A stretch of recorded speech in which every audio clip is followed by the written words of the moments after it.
Hello, hello. Great to see you this week. It is avoid these makeup mistakes that will make you look older. So what I'm going to do in today's video is really do almost like a beginner guide. I mean, let's say you're sort of starting from scratch, you don't know what to do, or you're finding that as you're aging, your needs are changing and your skill set and technique maybe isn't quite catching up with what's going on with your face, and you want to be able to merge the two. You want to feel like a competent and capable makeup artist to be able to make the most out of your face.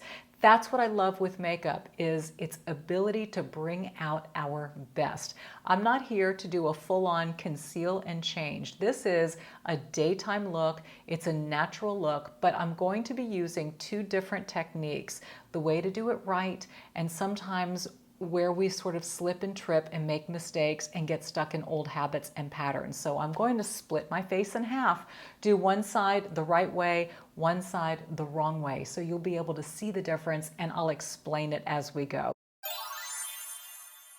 One of the most important things that we can do now is to use a primer.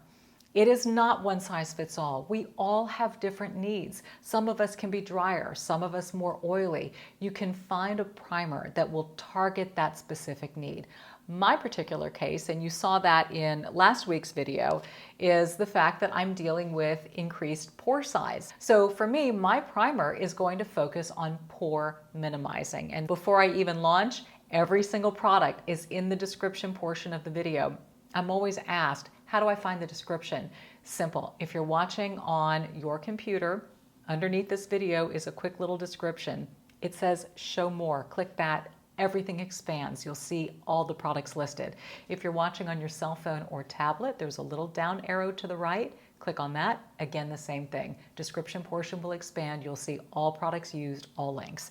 Okay, so the first one is Prime and Fine Goodbye Pores. That's what I'm going to start with.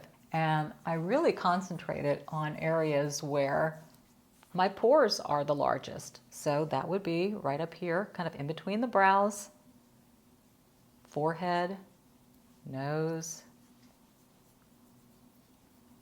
and the chin area. And then I can kind of whisk it out from there. Now, one of the most important conversations that we're going to have is about foundation. Choosing the right foundation and the right color.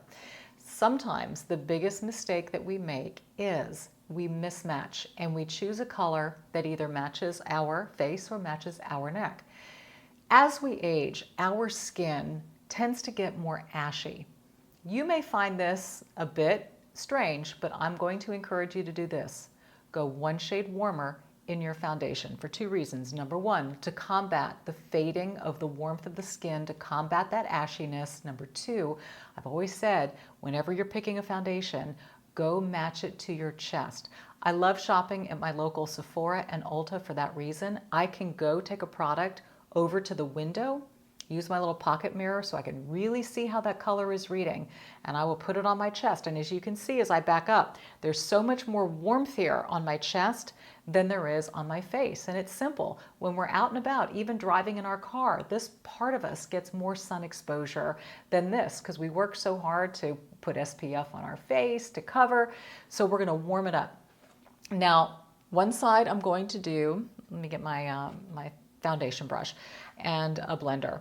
One side I'm going to do with the lighter color, and this side I'm going to do with the warmer color. So for the lighter color, and here's the other thing too.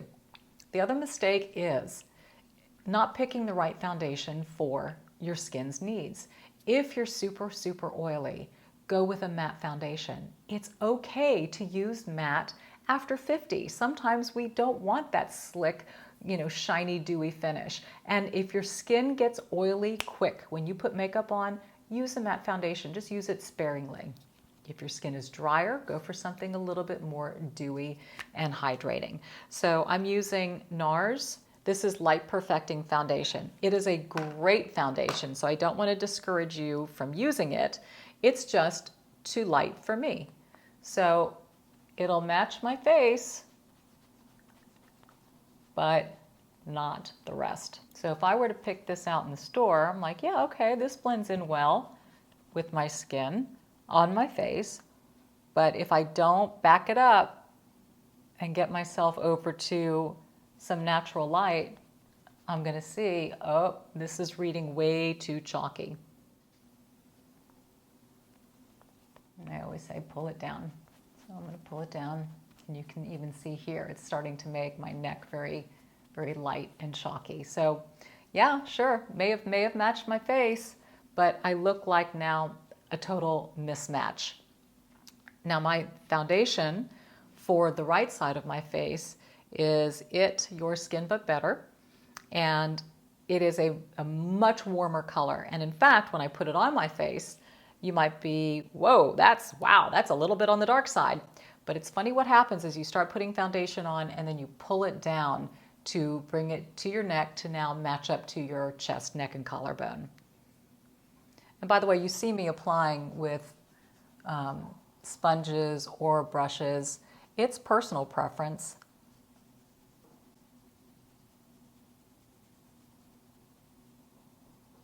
Okay, see how much warmer that is? Okay, pull that down.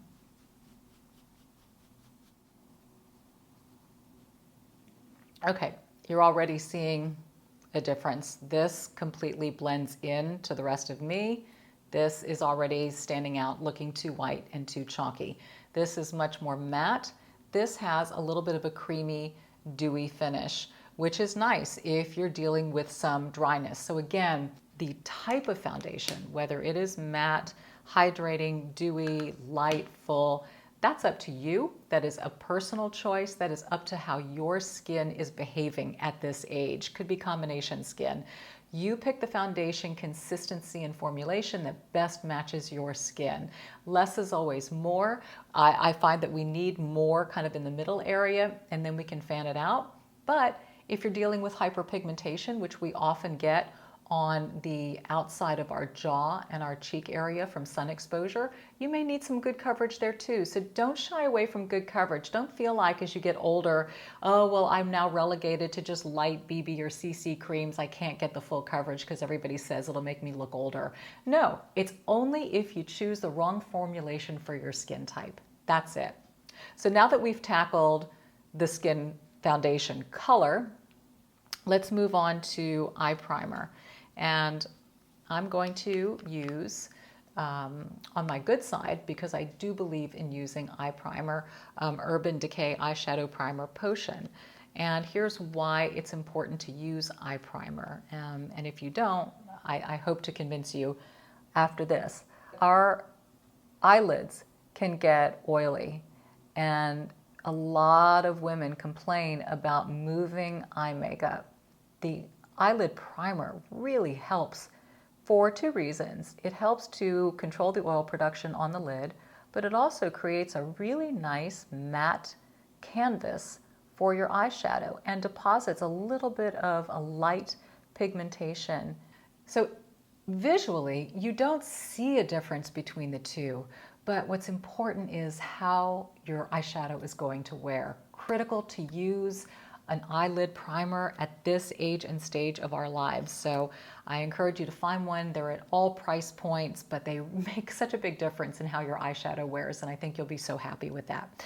Okay, so next up is our eyebrows. And I'm going to use the same pen, my NYX Lift and Snatch brow tint pen in espresso. It's my absolute favorite, but here is a way to illustrate the way you do it and how important that is. So what's so cool about this pen and why I feature it all the time is that it's a super fine, almost like an ink pen, that allows you to draw in hair-like strokes, which is exactly what you want to do. You want to sort of fill in that brow with individual hair-like strokes that you can then buff.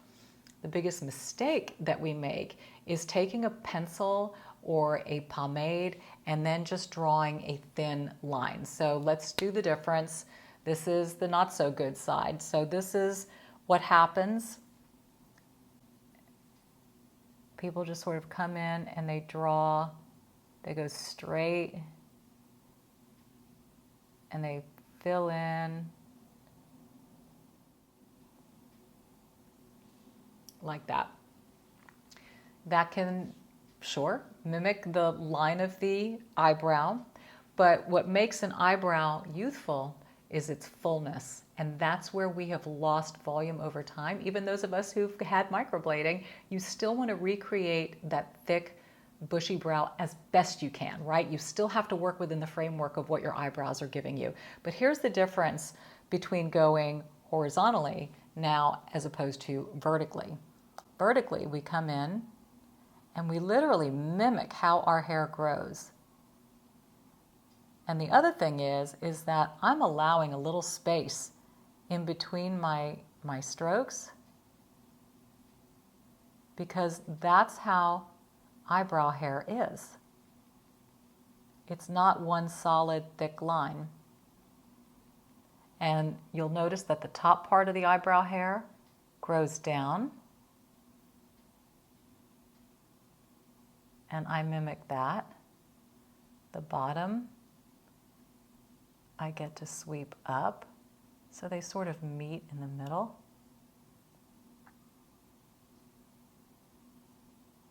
Top part comes down again, making sure that I'm still using a light hand, extending a little bit beyond my brow hair to create a nice, natural, full-looking brow. And the other thing, too, that you have to be very careful of that I see a lot is the rounding down of the brow and bringing it too far down, which creates a droopy look, whereas you want the brow to sort of extend out. So it pulls out as opposed to curving down. Same pencil. The other thing that I like to do is I grab my brushes, is to take one with a spoolie and then just soften, just kind of brush what was done. So it even gives it a little bit more of a blurring effect. And that makes it very nice and natural looking. All right, so now for the eyeshadow. I'm just going to use the same palette. This is e.l.f.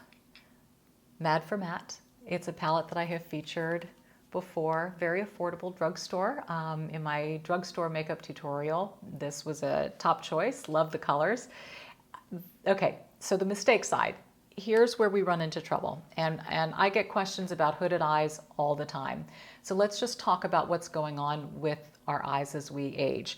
We are losing volume and everything is coming down. So we are now having all of this excess skin hang forward and start to cover. It makes the eyes look heavy. It makes the eyes look droopy. And then you compound with that any bagging and droopiness going on here, and it starts to look like, you know, sad puppy look, right? Heaviness in the lid reflects light. So what we're trying to do is create recession, which is why I always talk about using warmer and darker colors on the lid. The biggest mistake that's made is going too light on the lid and too high, because that makes that heavy lid now come forward more and look even heavier. So we're going to do that on the bad side. I'm just going to pick a very light color that sometimes people will do thinking that they're, you know, brightening the eye. But in fact, it's going to create some heaviness.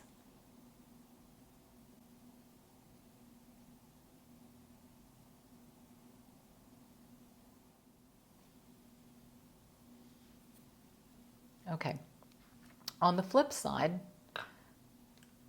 I'm going to go in with a much warmer shade, and I'm going to go a lot higher. So my shade of choice will be right here in the middle, kind of a warm taupey brown. And the reason for that is I don't want this area to come forward. I want it to go back. I want to create the look of a higher crease line, a more open eye. And so I take that medium tone and I'm going to start at my lash line and I'm going to go up pretty high and kind of cut in a new crease.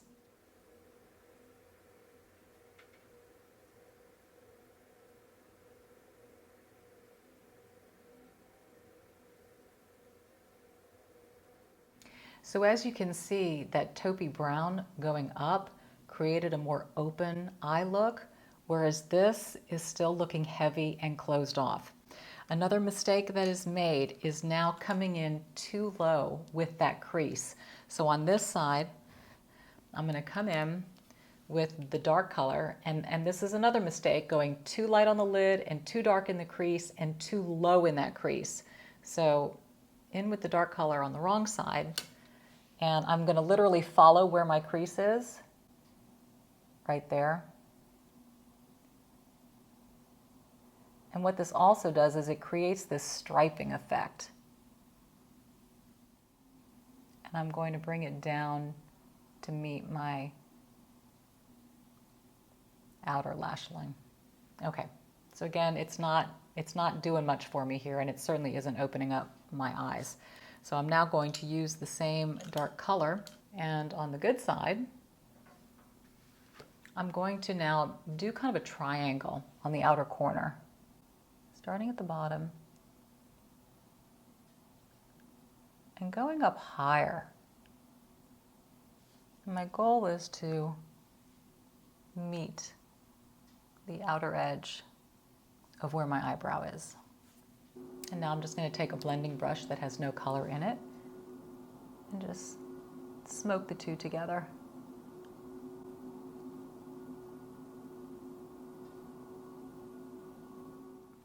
So as you can see, the eye is starting to open up more just by the difference in technique, and not much has happened here. It just looks like a small eye.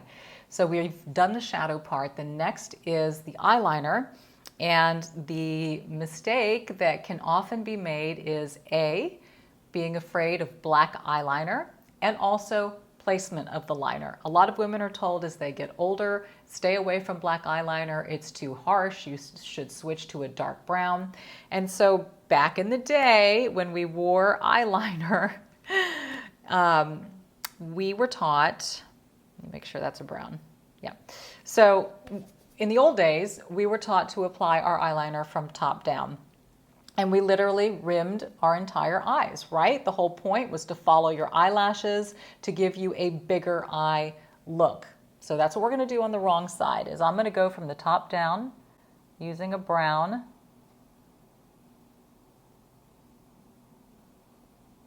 Why this technique isn't good is because it closes off the eye even more. And now run it underneath, which in my opinion, doing eyeliner on the lower lashes is way too harsh. Okay, so that's doing it that way. The preferred way is to take a black eyeliner and to top line on the upper side on the good side. So top lining is running it underneath and smudging it into your lash line. And what that does is that really thickens the look of the lash line. It doesn't cover over any eyeshadow, but it just adds a nice border. And then at the very end, not all the way down, but just a hair above, I like to kind of flick it out a little bit for a little bit of a lift. Just a little pop to follow along with your eyelashes. So already this side is looking more lifted. Now, I am of the belief that you can still use some kind of shadowing in the lower lash line if you need to create a more open eye look. If your eyes are small, you can still shadow. It's just the color of the shadow. So for instance, let's go back to this palette. You could use something warm in the taupey area and just smudge that into the lower lash line, and it will give you just enough of a border in those lower lashes to create some openness without being as hard as that line is. So just be on the lookout if you have a really nice thin little brush, and I'm just going to take that taupe color that I did on my lids, and I'm just going to smudge in my lower lashes.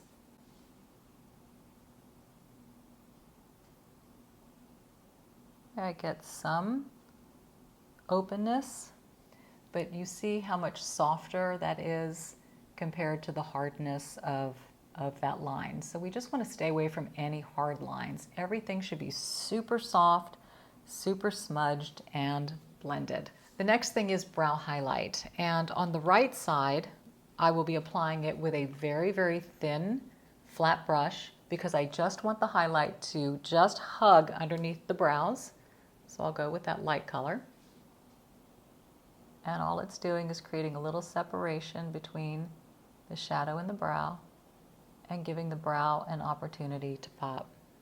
And you can even, if you want, go in on the inner corner for just a little bit of brightness. These are all matte shades. Now on the not correct side, we're going to highlight too much brow bone, and this happens a lot. So back into that lighter color that I used on my lid, and now I'm going to highlight this whole orbital bone because I only went up to my natural crease line with the dark shadow.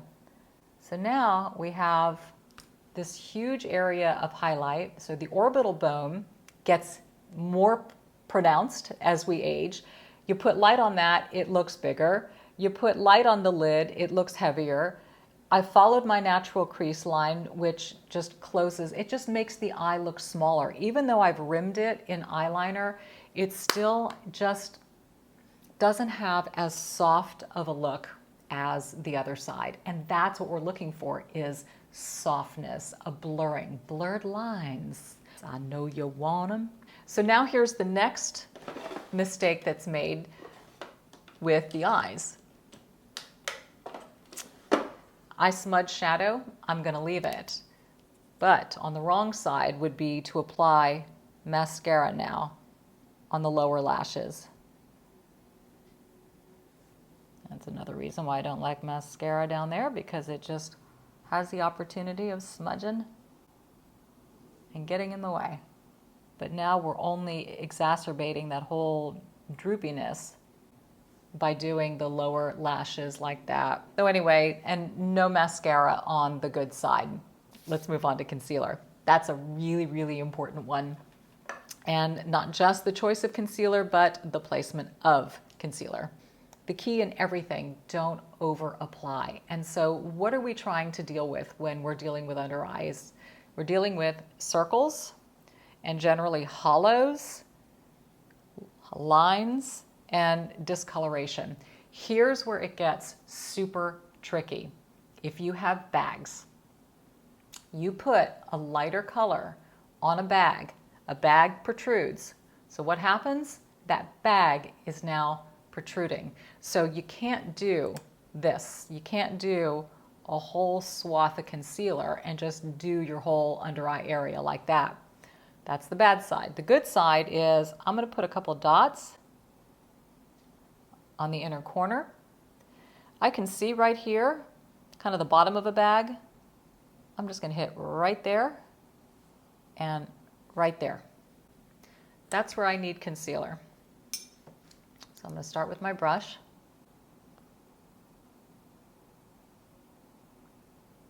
I'm just going to pat it in, concentrating more on where I need it more.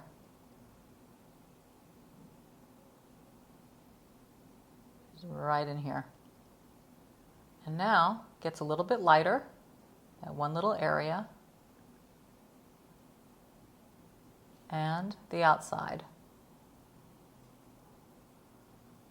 And this is also great for cleaning up the shadow and helping to define that shadow line. That's it. So this side had far less concealer. That whole area in the middle was spared. This side, getting a whole swath of it.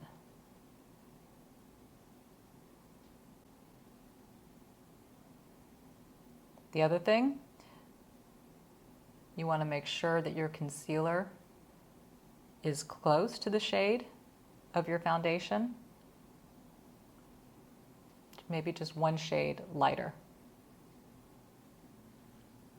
So this was way too much, and hit my bag, which, you know, as I can see here, makes it protrude depending on my angle.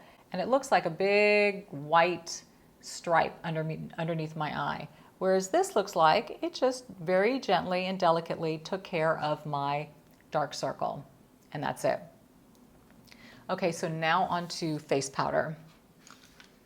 And I'm using the Laura Mercier Translucent Loose.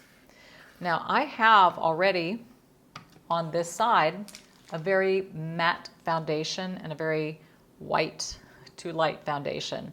So the mistake is adding a super mattifying powder on top of a super mattifying foundation. So now it's just going to get chalkier looking, whiter looking, heavier looking,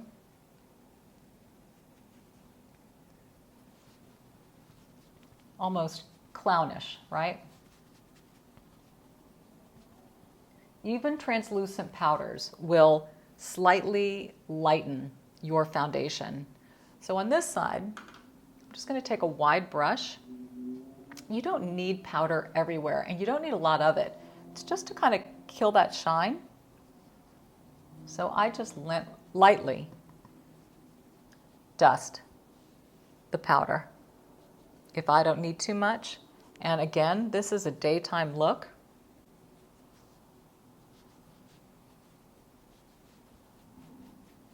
Carry it down so it's not too much. And what I also do on my good side is I'm just going to hit the concealer with a tiny bit of powder on a brush, only where the concealer went. So that's right here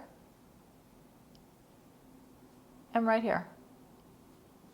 This side got a whole swath of concealer and a whole swath of powder. It's going to be too much for that side. That side's going to be way more natural looking. Okay, so now comes contouring, highlighting, and blush.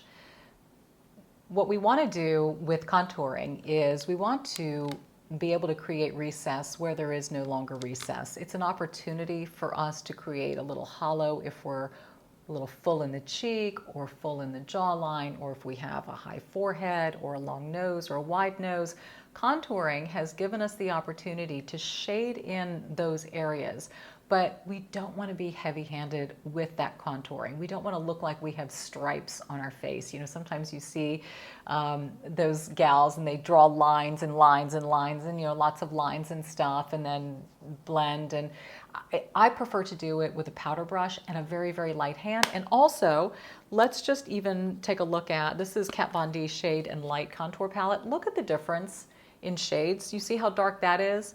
That's more of like a bronzy color. That's like a softer contour color. So it's even knowing which contour color to use on your skin tone. I'm going to use the dark one on the wrong side and the lighter one on the right side because it's just enough to be able to give the depth. So on the wrong side would be using a really firm little brush and creating the stripy lines.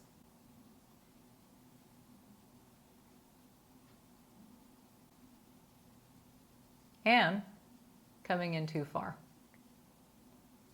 Okay, too dark, too stripy against the contrast of this super light chalky foundation. It almost looks like stage or theatrical makeup in a way. Okay, the right side, I'm going to use a fluffier, softer brush. I'm going to go into that lighter contour color. I'm going to go just a little bit higher.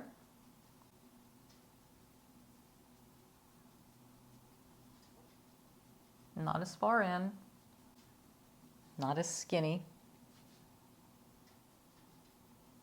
Just a little bit.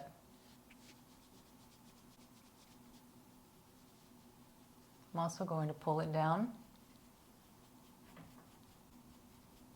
which is the other mistake, just to make a stripe and not pull. And hit just a little bit up here in the forehead to warm where the sun would warm you.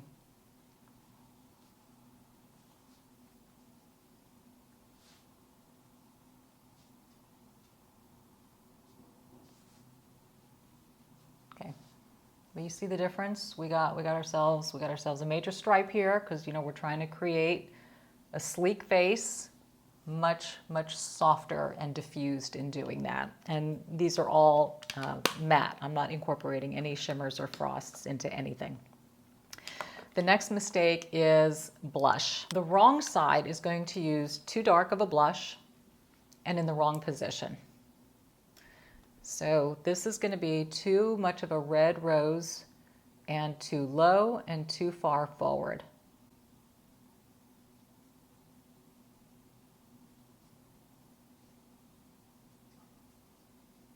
Okay, blush should not come that low or that far forward. You might be surprised to see how high I put my blush, but that's way too much. And I can even diffuse that and it's still, it's clownish. The blush of choice is going to be a much lighter, very light. In this case, kind of, you can do, you know, if you want to stay in the pink family, you can. This is a light peach color, but where it's going to get applied is way up high and out to the side, right here.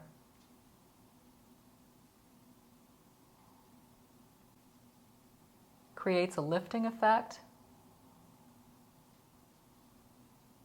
Contrary to what used to be popular belief, you do not do blush on the apples of your cheeks. That's it. So it's just a little bit of warmth up high, creates lift. That's dragging my face down. That's just so contour focused. Poor blush placement, too dark of a blush, too far forward. All you see is that, and then all you're seeing now, it even brings out that super white light concealer. It's just drawing attention to all of the wrong areas. Okay, so let's talk about lipstick and lip liner now. On the wrong side is going to be too dark of a shade, especially for daytime. And again, I'm talking about daytime makeup here.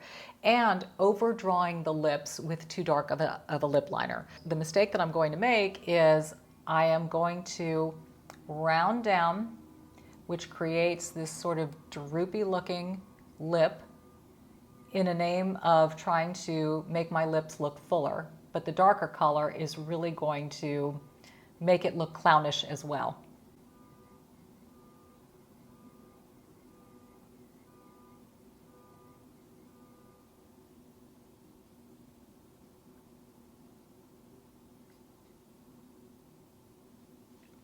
And a lot of women will do that in the name of creating fullness.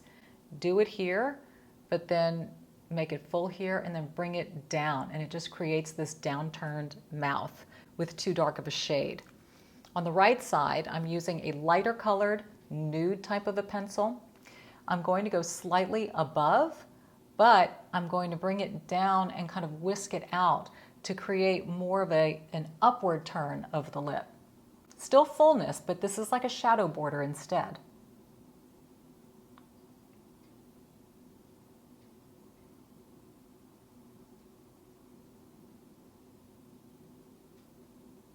And then I go a little higher out here.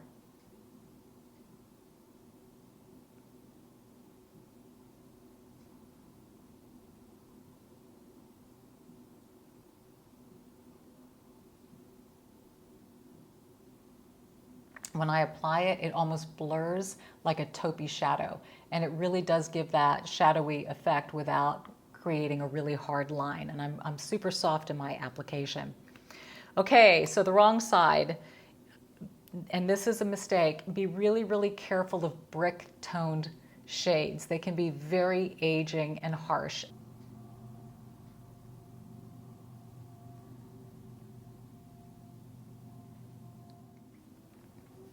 Okay, the way to soften this look is to step it up a little bit lighter, more of a nude, peachy tone. A little bit lighter makes all the difference in the world. This is the lipstick that I wear over and over and over again, Angel Alessandra by Charlotte Tilbury, because it's just one of those nudes that seems to go well with everybody. And I've met so many women who've stopped me in person and they'll say, look at my lips. Look at my lips. What color is that? And I'm like, Angel Alessandra. And they all look amazing in it.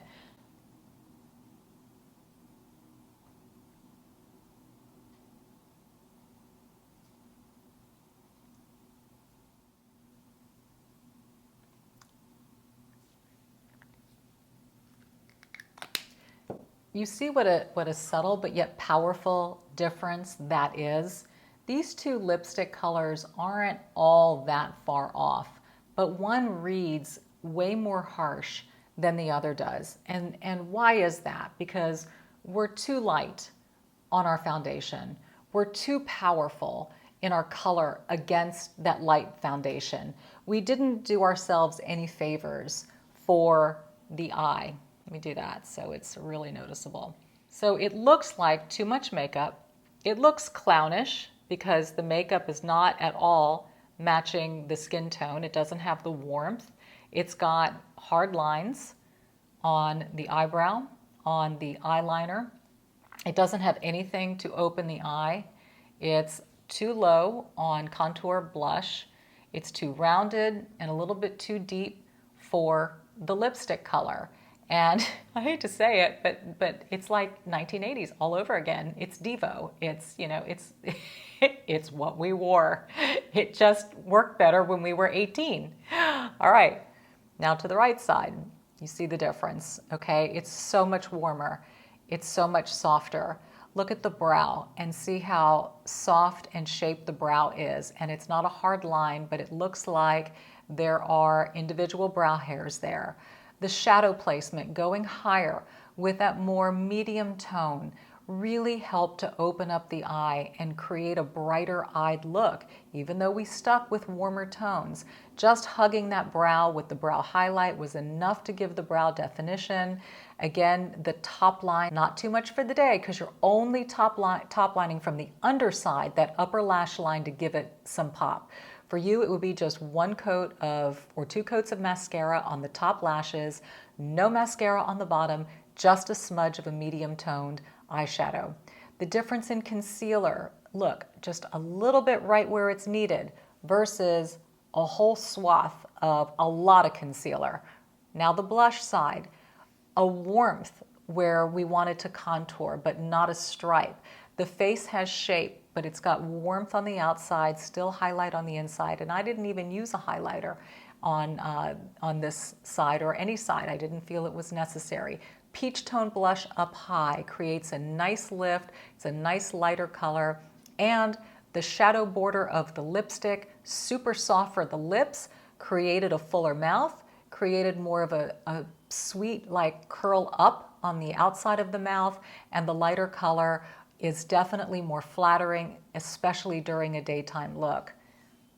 Too harsh, too downturned, too strong, not reading the colors well, natural, well applied, taking advantage of what makeup can do for our faces as we age. These are all little tweaks and hacks so that you can feel confident with your makeup application and not look in the mirror and get frustrated with, oh, you know, my eyes are starting to droop, and oh, I'm getting wrinkles, and oh, I'm getting bags, and oh, I've got deep circles, and oh, this and oh, that. Stick with me, and through a little bit of technique here, we're gonna get it all figured out. So there you go. You know, there's no better way to show you, honestly, than to do it this way. But it's even funny for me because I don't do this. And so it's just funny to see the difference between what I normally do and what I normally don't do. And I'm really glad I don't do it. So anyway, comments, thoughts, and ideas, whatever you would like to see, I'm here for you. I appreciate you following me as always on social media. We have a lot of fun there during the week, and I like to post different things and lifestyle, slice of life, you know, you name it. And please subscribe to the channel, share me with friends, girlfriends, sisters, whomever, mothers, daughters. I have people here of all ages. I've got girls as young as 18, 20, and I've had a woman, 86, say, hey, I'm here too. So I am so grateful for all of you. I'm so glad that you feel my content can span the ages, and that really makes me feel awesome. So thank you for blessing me with your presence. Speaking of, go out, be bold, and be blessed this week. Go try out your new makeup application, and I'll see you next Thursday.